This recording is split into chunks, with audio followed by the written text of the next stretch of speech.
My name is Andrée Simon. I am the CEO of FINCA International.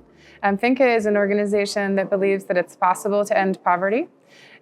We mobilize capital and we work in countries all around the world in order to help people create their own enterprises, build their own wealth, and provide for their families.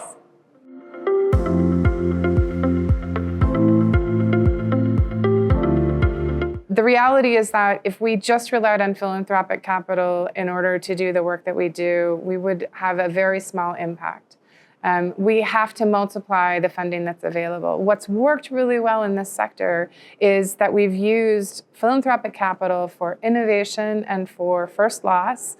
That's helped to mobilize equity investors who have come in to provide meaningful long-term capital, and then commercial debt that's come on top of that. And as a consequence, we've been able to achieve multipliers to that philanthropic capital of something beyond even 10 times in many instances. So I think that's a really good example of success.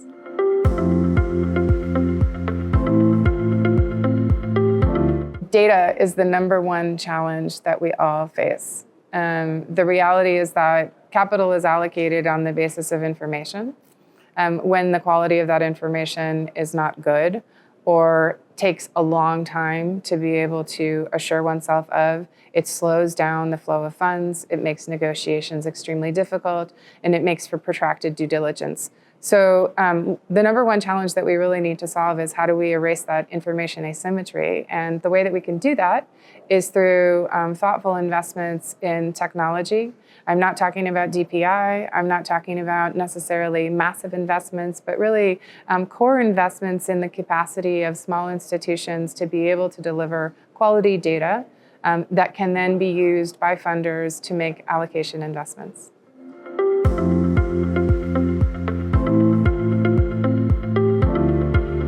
One of the biggest challenges that we don't talk about very much is the fragmented nature of the capital markets and the risk that that actually creates. We have a strong reliance still on international investors who are coming into countries. There's FX risk that goes on top of that, and it creates a costly and a very slow and a kind of clunky distribution of capital. Ultimately, we really need to engage the local capital markets much more. I think there are enormous opportunities to do that.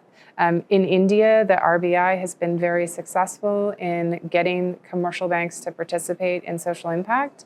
I think that we can replicate that and bring commercial banks into the development sector much more strongly. In addition, I think there's an opportunity for us also to engage local philanthropists who want to participate in really building a stronger and more resilient economy.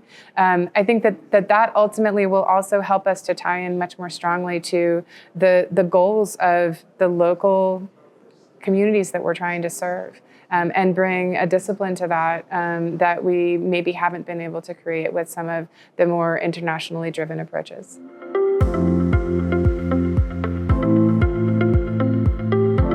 I think it's always important to focus on vulnerable populations. Ultimately, I think you can draw a fairly straight line between poverty and peace. And we live in a time where we're seeing increased volatility.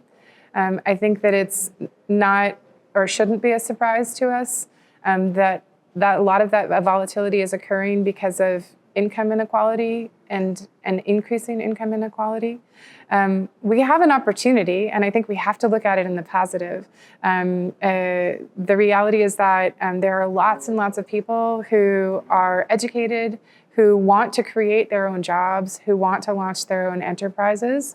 And by investing in their success and helping those vulnerable populations, not only are we going to help them individually, we're going to make those communities more successful, and we're going to create more peaceful and more stable societies. So there is nothing that isn't about value creation in that statement.